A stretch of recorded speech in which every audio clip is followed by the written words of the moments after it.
현재 전 세계가 전쟁의 위협에 노출되면서 혼란스럽습니다. 보도를 쉽게 접할 수 있는데요. 이처럼 세계 어디를 둘러봐도 전쟁 이야기가 멈추지 않고 있습니다. 이에 따라 최악의 상황에서도 국가를 수호하고 국민을 보호할 국방력을 확보하기 위해 세계 각국이 무기 개발과 도입을 추진하고 있습니다. 이러한 상황은 우리 대한민국 역시 마찬가지인데요.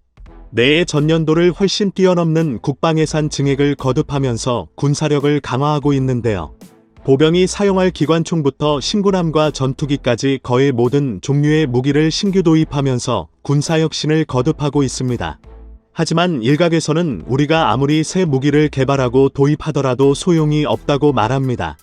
현대전의 절대병기인 핵을 사용할 수 없다면 아무리 재래식 무기가 많다고 한들 한순간에 패배할 수밖에 없다는 것인데요. 이 주장은 마냥 틀린 이야기는 아닙니다.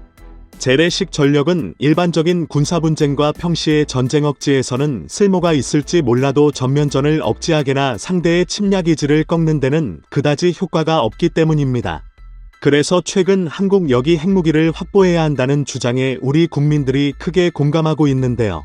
오늘 전해드릴 소식은 우리 국민들에게 아주 즐거운 소식이 아닐 수 없습니다.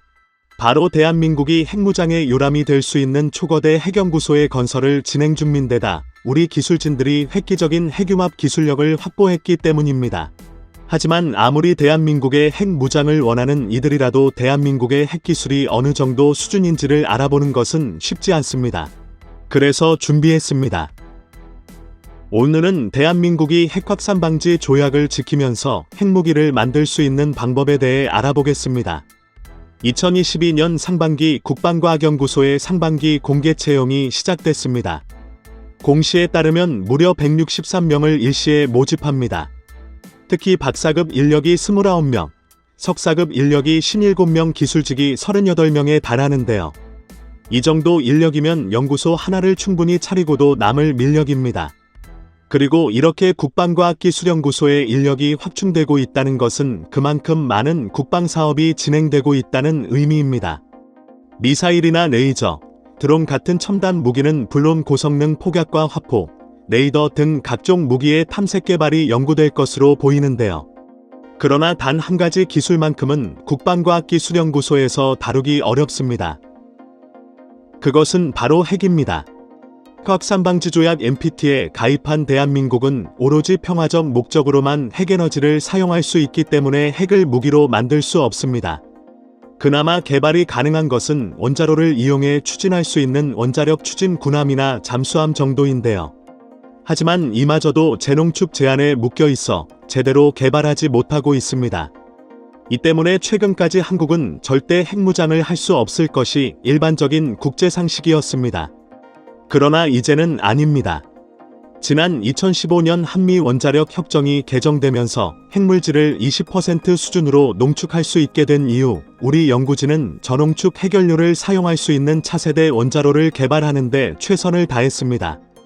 그 결과물이 곧 모습을 드러낼 것으로 보이는데요. 바로 경주 간포읍에 건설 중인 이 연구소는 2021년부터 착공을 시작했는데요.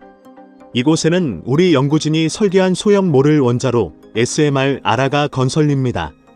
아라 연구로는 해양용 SMR을 실증하기 위한 다목적 연구로인데요. 문무대왕과학연구소 내 700MW급으로 설치될 예정으로 이르면 2023년 개발에 들어가 2027년 운영에 들어간다는 목표를 세워두고 있습니다. 한국원자력연구원이 대내외에 공식적으로 밝힌 바에 따르면 현재 대한민국이 개발 중인 SMR은 전기 출력이 300MW 이하인 원자로로 구성 기기를 하나의 용기만에 매치해 안전성을 높이는 원자로입니다. 해양용 SMR은 대형 상선이나 쇠빙선처럼 큰 출력이 필요하고 오랜 시간 활용하는 데 특화된 원자로입니다. 그런데 해양용 SMR은 잠수함에도 활용할 수 있습니다. 한마디로 핵잠수함의 심장이 될 수 있다는 겁인데요. 하지만 우리 정부는 SMR이 해안과 해저 탐사선, 북극항로 개척선 등에 활용될 수 있는 중점 추진 사업에 불과하다고 말합니다. 그런데 외신들의 반응은 다른 것 같습니다. 지난 2021년 12월 15일 국제적인 군사 전문 언론 NAVALENEWS는 한국이 원자력 추진 잠수함을 위한 SMR을 개발하고 있으며 이 때문에 아라 연구로가 잠수함의 평균 수명민 30년에 맞춰 설계했다고 분석했습니다. 심지어 국내 언론들도 해저 탐사선, 북극항로 개척선이라 써놓고 사실상 핵이 아닌지 의혹을 제기할 정도인데요. 실제로 이런 접근법을 통해 핵 추진 잠수함을 확보한 국가가 현존합니다. 바로 프랑스인데요. 프랑스는 전홍축 우라늄을 연료로 사용하는 상용 원자로 K15 원자로를 군함에 사용하고 있으며 최근에는 차세대 원자로 개발 계획민 K21도 착수한 상태입니다. 즉 외신의 분석이 사실일 가능성이 상당히 높은 상황인 것이죠. 따라서 한국이 핵 추진 잠수함으로 무장하게 될 날이 머지않아 보인다는 것입니다. 하지만 아무리 좋은 핵잠수함이 있다고 하더라도 결국 핵으로 움직이는 재래식 무기에 불과합니다. 원자로를 가동하는 데 필요한 핵연료를 확보하고 나아가 핵무장을 위한 핵물질을 확보하기 위해서는 고도의 재처리 기술이 필요한데요. 하지만 다행히 이 역시 순조롭게 준비 중입니다. 현재 한국은 파이로 프로세싱 기술을 고도화 중인데요. 파이로 프로세싱은 습식 재처리 방식이라고 불리는 기존 핵 재처리 방식과 달리 레이저 등을 이용한 건식 재처리 방식입니다. 농축률이 기존보다 낮아 무기로 사용할 수 있는 핵물질을 확보할 수 없기 때문에 핵개발 미사가 없는 원자로 보유국이 확보할 만한 기술이라고 여겨지고 있는데요. 일단 이 기술로 원자력 잠수함에 사용할 상업용 원자로용 전홍축 우라늄 LEU를 확보할 수 있습니다. 하지만 이렇게 되면 핵무기로 전용할 수 있는 핵물질을 확보할 수 없는데요. 이를 해결하기 위해 한국은 현재 4세대 원자로를 개발 중입니다. 4세대 원자로는 대한민국의 주류인 경수로 3세대 원자로와 달리 토륨, 납비스무트, 나트륨 등을 이용해 열을 제어하는 차세대 원자로입니다. 이 원자로들은 모두 고속증식로로 분류됩니다. 고속증식로는 핵분열에서 가속되는 중성자를 감속시키지 않고 충돌시켜 핵분열을 계속 유도하면 원료가 되는 플루토이 계속 생성되기 때문에 고속증식로라는 이름이 붙은 것인데요. 이 플루토늄이 아주 중요합니다. 이것이 있어야만 제대로 된 핵무기를 만들 수 있습니다. 전문가들은 한국이 소형 원자로와 4세대 원자로를 완성하고 여기에 쓰인 핵연료를 파이로 프로세싱으로 재처리할 수 있게 되면 한국이 핵무장에 필요한 필수 요소를 모두 갖추게 될 것이라고 말합니다. 이를 뒷받침해주는 근거도 있습니다.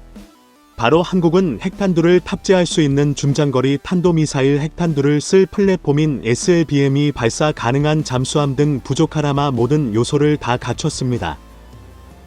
따라서 한국이 마음만 먹으면 수년 만에 북한을 가루로 만들어버릴 대단위의 핵부대를 배치할 수 있을 것이라고 분석합니다. 그런데 여기서 충격적인 것이 한국이 가진 진짜 핵기술에 비한다면 4세대 원자로나 파이로 프로세싱은 아무것도 아닙니다. 그것은 바로 핵융합 기술인데요. 한국의 핵융합 연구 기술은 세계적으로도 명성이 자자할 정도로 대단한데요. 전 세계가 함께 제작 중인 차세대 핵융합로의 설계 일부를 맡았을 정도입니다. 현재 우리 연구진은 핵융합로의 이력도 플라즈마를 300초간 유지하는 것을 제 성능나지 못하는 상이라고 목표로 하고 있습니다. 지난해에는 세계 기록을 연달아 경신하는 등 뛰어난 성과도 있었는데요.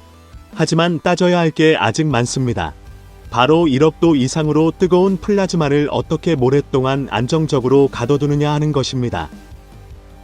만약 한국이 핵융합 기술을 완성한다면 국산 무기체계의 핵융합 기술 적용이 가능하다는 게 전문가들의 분석인데요.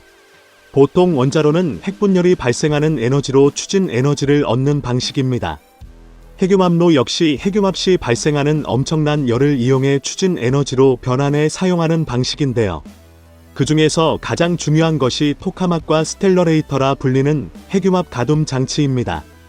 1952년 구소련의 과학자 사하로프가 플라스마를 가둘 수 있는 자석으로 만든 코일방 토카막을 설계했습니다.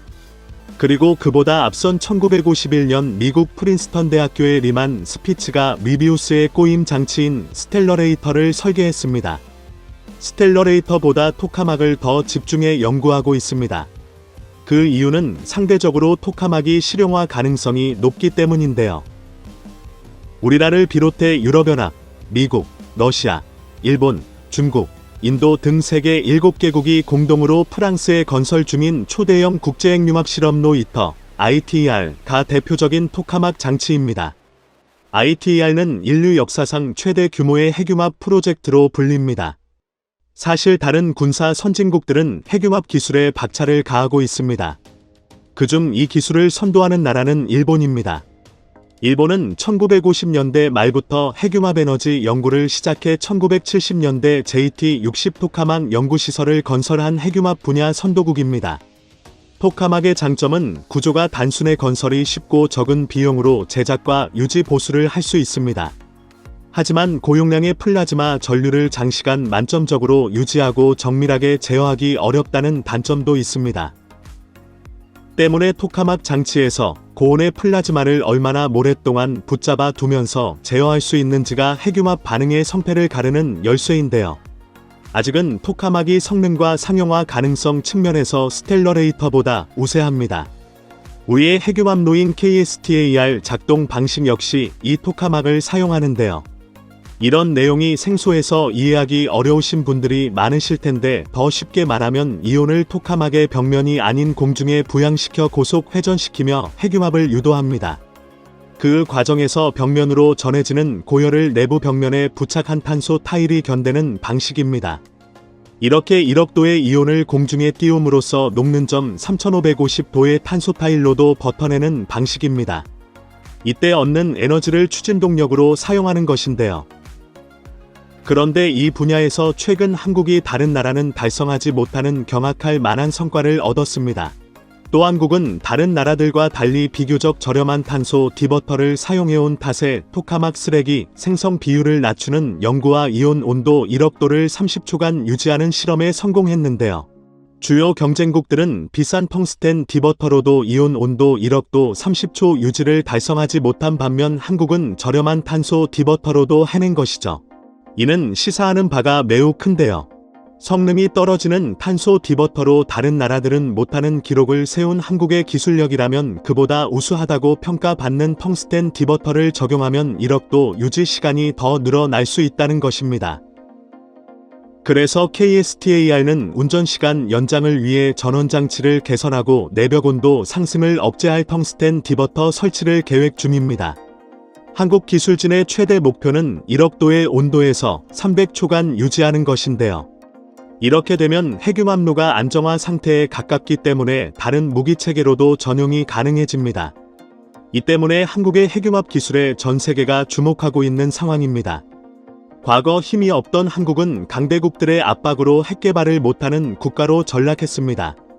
하지만 우리는 이에 굴하지 않고 국제법을 지키면서 자체적으로 핵무기를 가질 수 있는 방법을 강구했고 마침내 지금 다른 나라들은 이룩하지 못한 성과를 보인 것입니다.